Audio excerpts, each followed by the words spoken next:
Okay, this is another video about swear words and taboo words, particularly the C word, and the P word and the F word. That's cunt, prick and fuck.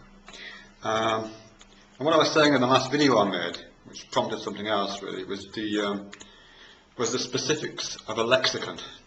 Those three words, prick, cunt and fuck, all belong in are all part of the same lexicon, the same set of words. And they all belong in a particular context. You know, you wouldn't use those words when talking to your children. You wouldn't use those words when talking to your doctor, in all likelihood. You would use those words among a certain set of consenting adults. It would only be appropriate. And similarly, you would only use the kind of medical words like penis, vagina, sexual intercourse in particular contexts. And you would only use the kind of baby version of those, like willy and front bottom, and whatever the child-friendly word for sexual intercourse would be.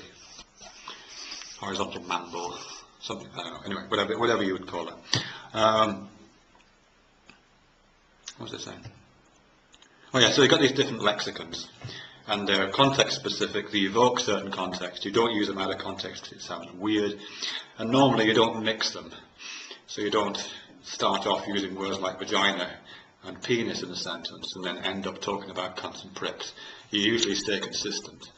Otherwise it just sounds odd and it feels like you're shifting context whilst you're talking. But one of the things that Steven Pinker talks about, which I think is really interesting, is it's not just that the words themselves change. So in a locker room context, we might talk about pricks. In a doctor's surgery, we might talk about penises. And in a nursery context, we might talk about willies. It's not just the words that change across these various contexts. It's also quite often the grammatical structure. The actual way that the sentences are phrased in which these words appear. And that can be hugely different. I think what I'm trying to get to, by the way, in this video is this word cunt again, which I've talked about a few times, and why cunt carries such a potent, just carries a potent charge. It's very insulting to many people. And I think one of the reasons is because what I'm trying to get to here, which is to do with the implications of different grammatical structures. So again, as I say, I'm drawing on Steven Pinker here. The words fuck, cunt and prick string together in different grammatical structures to words like penis, vagina and sexual intercourse, or the less formal euphemisms like make love or sleep together, those kind of euphemisms.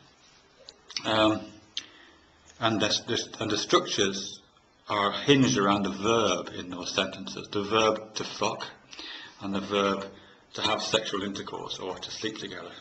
Those are very different. And the reason, and this is Pinker, but I think he's right, and the reason is that the word fuck is a transitive verb, and I'll explain what that means in a minute, and verbs, constructions like to sleep together are intransitive.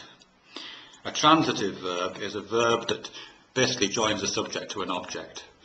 I can't think of an example. If you hammer a nail into a wall, the verb to hammer is transitive, because there's you at this side of the nail and there's the wall at the other side, and you hammer your nail into the wall.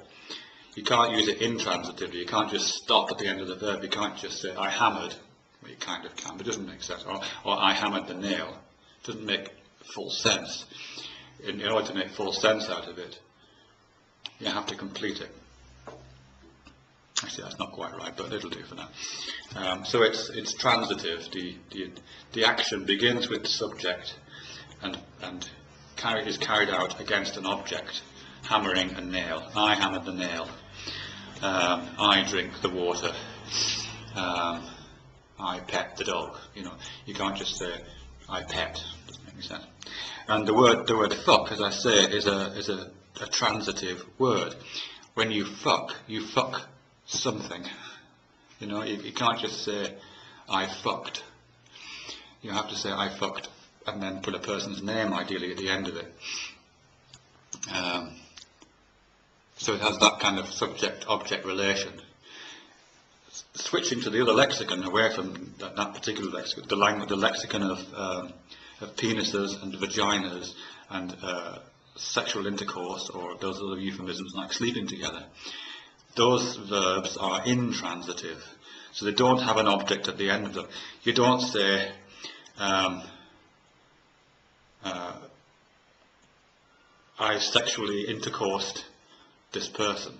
You don't say that. You might say, I had sexual intercourse with that person.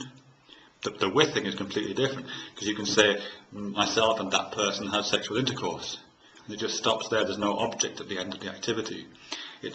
You and another person are joined together in an activity, and there is no named object at the end of it.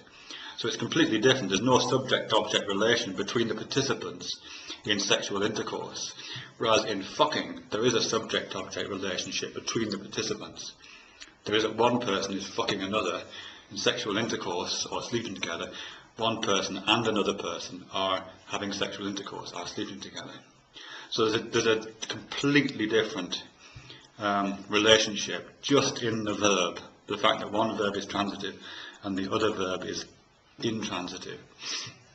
And given that these lexicons are separate, given that people who are talking about pricks and cunts and fucks use those words together, if you're using words like pricks and cunts, the implication is that you're also using a word like fuck.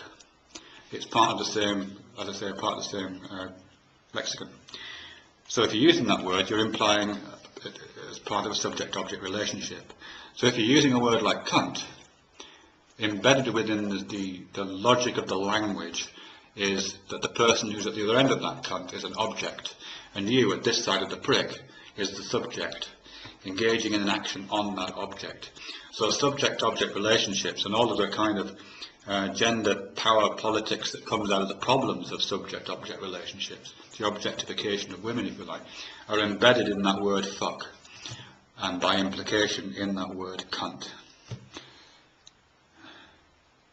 I think. Whereas in those other euphemisms they're not. Okay.